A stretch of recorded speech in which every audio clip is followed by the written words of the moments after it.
वो मेरे इतने करीब थी कि उसकी मुअत्तर सांसें मेरी सांसों को महका रही थी। मेरा ख्याल था वो इस तन्हाई का फायदा जरूर उठाएगी, लेकिन वो इससे आगे न बढ़ी, बल्कि मुझसे थोड़े फासले पर खड़ी होकर कहने लगी, मेरे मन मंदिर के देवता, यदि तुम आज की रीना अपनी दासी से दूर अपने मित्र के घर ही ठहरे रहे तो खुद को रोक ना पाऊंगी। मैं इस समय एक ऐसी घाटी में खड़ी हूँ जहां से ना आगे जा पाती हूँ न पीछे। यदि तुम अपनी पत्नी की इच्छा के अनुसार वहीं रहे तो फिर। वो कुछ कहते कहते खामोश हो गई। फिर क्या? मैंने बेचैनी से पूछा। फिर मुझे तुम्हारी पत्नी का कोई उपाय करना पड़ेगा, कोई ऐसा प्रबंध करना पड़ेगा कि हमारा मिलन हो सके। आखिरकार उसने कह दिया। मैं उसकी बात सुनकर लरस गया। नहीं राधा, तुम ऐसा कुछ ना करो। मैं वादा करता हूँ कल वापसी इसी घर में आ जाऊंगा। मुझे आज रात की मोहलत दे दो, मैंने किसी कदर लजाजत से कहा। ठीक है मोहन, परंतु तुम वापस ना आए तो फिर मुझे दोष न देना। ये कहकर उसने मेरा हाथ छोड़ दिया। जाओ अपने घर। जानती हूँ इस समय तुम अपनी पुत्री से मिलने के कारण बेअकल हो। कल मैं तुम्हारा इंतजार करूंगी। राधा, मेरी एक और दरखास्त मान लो, मैंने आहिस्ता से कहा। मुझसे विनती ना करो, मुझे आज्ञा दो। दासी तुम्हारी हर आज्ञा का पालन करेगी, केवल मुझे अपने से दूर ना करना। वो बड़े प्यार से बोली। तो मुझसे बात करने का कोई और तरीका इख्तियार कर लो। मैं अपनी मासूम बेटी को अजियत में नहीं देख सकता। बस, या कुछ और भी कहना है? वो मुस्कुराई। बस मेरी इतनी बात मान लो। मैंने उसका नन्हो नाजुक हाथ थाम लिया। ठीक है, यदि तुम्हारा मन इस बात से प्रसन्न है तो मैं ऐसा ही करूंगी मेरी मीत। तुमसे मिलने का मैं कोई और उपाय ढूंढ लूंगी। जाओ प्रेमी, कोई तुम्हारी राह तक रहा है। वो हसरत से बोली। मैं गाड़ी में बैठ गया। उसके पास से गुजरते हुए मैंने हाथ हिलाया। मैं यकीन से कह सकता हूँ इसमें मेरे इरादे का कोई दखल न था। इसकी वजह यकीनन वो एहसान था जो राधा ने मुझ पर किया था। मैं तेज रफ्तारी से गाड़ी चलाता हुआ घर पहुंचा तो रात के 12 बज रहे थे। तकरीबन 5 बजे मैं घर से निकला था। इन 6-7 घंटों में मुझ पर जो बीती थी वो अल्फाज में बयान करना मुश्किल है।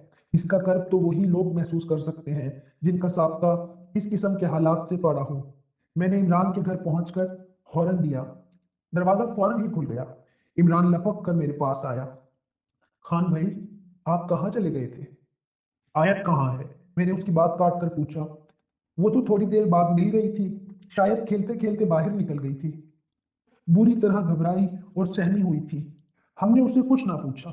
अब सो रही है, इमरान ने मुझे तफसील से बताया।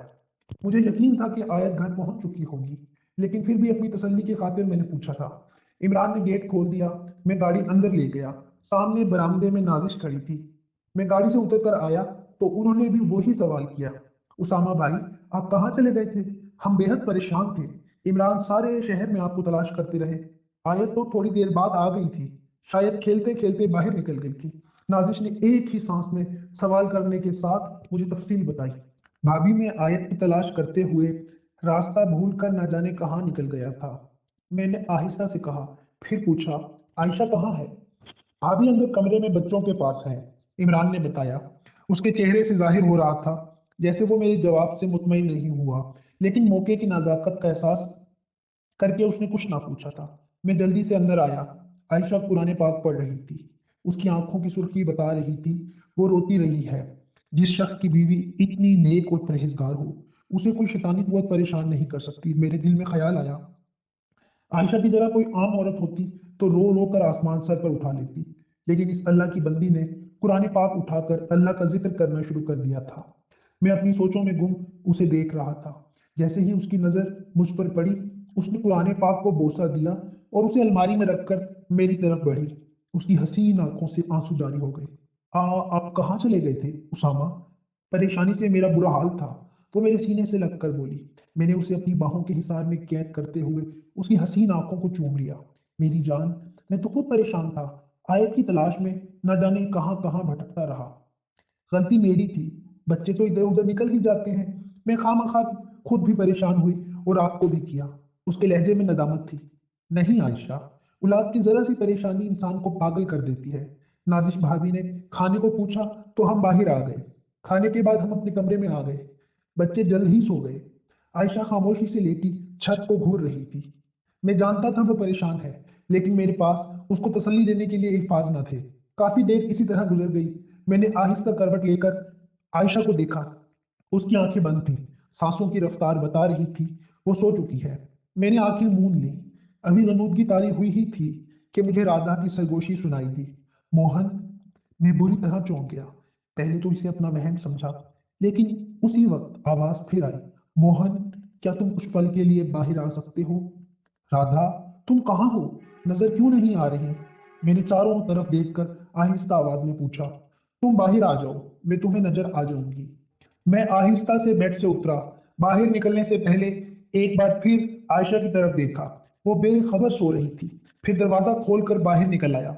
मुझे यह खतरा भी था कहीं आयशा की आंख ना खुल जाए। मैंने एहतियातन सिगरेट का पैकेट साथ ले लिया था। आयशा मेरी इस आदत से वाकिफ थी। रात को अगर मुझे नींद ना आए तो मैं सिगरेट पीने बाहर चला जाता हूँ। हर तरफ खामोशी छाई हुई थी। मैंने कॉरिडोर से गुजरते हुए इमरान और नाजिश के बेडरूम की तरफ देखा। उसका दरवाजा बंद था। मैं दबे पांव चलता हुआ उनके कमरे के सामने से गुजर गया। आहिस्ता से आहट पैदा किए बगैर मैंने दरवाजा खोला और बाहर निकल आया।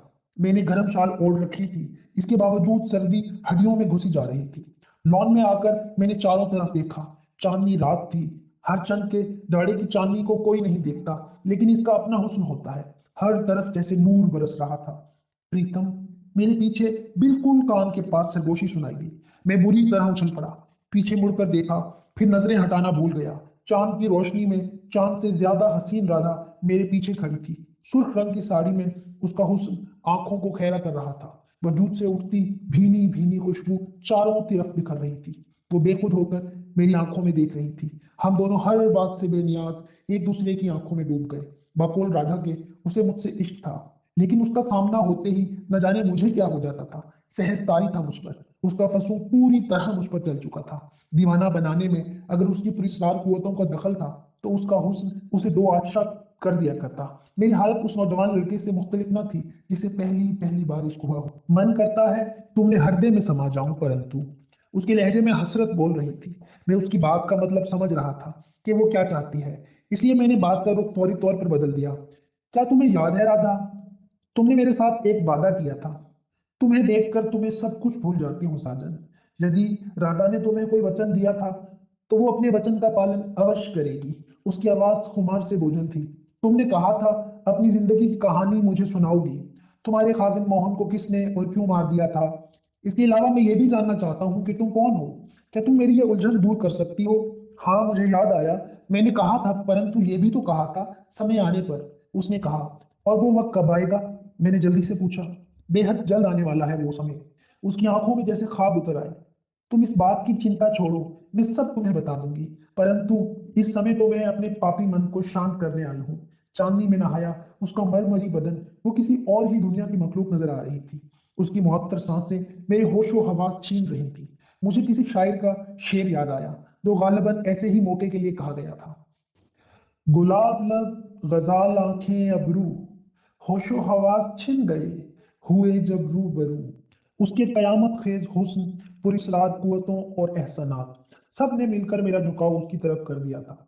उसे देखकर मैं सब कुछ भूल गया था, हत्ता कि अब मुझे सर्दी भी महसूस न हो रही थी। प्रीतम, उसने धीरे से मुझे पुकारा। अब मैं इन अलकाबात का आदी हो चला था। वो मुझे अक्सर इस तरह पुकारा करती। तुमने भी एक वचन मुझे दिया था, याद है या भूल गए? मुझे ना सिर्फ याद है, बल्कि अपना वादा पूरा करने के लिए मैं कल दोबारा उसी मकान में रहने के लिए जा रहा हूँ। मैंने उसे खुश करने की खातिर कहा, धन्यवाद मोहन, तुमने मेरा मान रख लिया। परंतु मैं उस वचन के बारे में कह रही हूँ जो तुमने मुझसे किया था, कि तुम अपनी पत्नी से कहोगे कि वो जो जाप करती है उसे खत्म कर दे। आखिर वो लम्हा आ ही गया जिससे मैं बचना चाह रहा था। राधा, सब कुछ एकदम तो नहीं हो जाता। आज एक बात पूरी हुई है, कल ये भी हो जाएगी। मैंने बड़े आराम से उसे समझाया। चाहे तुम्हें दासी के परांग ही निकल जाए। उसकी हसरत यास में डूबी आवाज आई। तुम्हें मुझ पर भरोसा करना चाहिए राधा। मैं भी तुमसे मिलने के लिए बेकरार हूँ। बेख्तियार मेरे मुंह से निकला। मुझे खुद पर इख्तियार ही कर रहा था। जानती हूँ तुम केवल मेरा मन पसंद करने के कारण कह रहे हो, परंतु मेरे लिए यही बहुत है कि तुम्हें मेरा इतना ध्यान है। इस बार उसकी आवाज में इत्मीनान था। मैंने खुदा का शुक्र अदा किया कि उसने जिद नहीं की, वरना वो ये भी कह सकती थी अभी ये काम होना चाहिए, तो मैं कुछ भी ना कर सकता।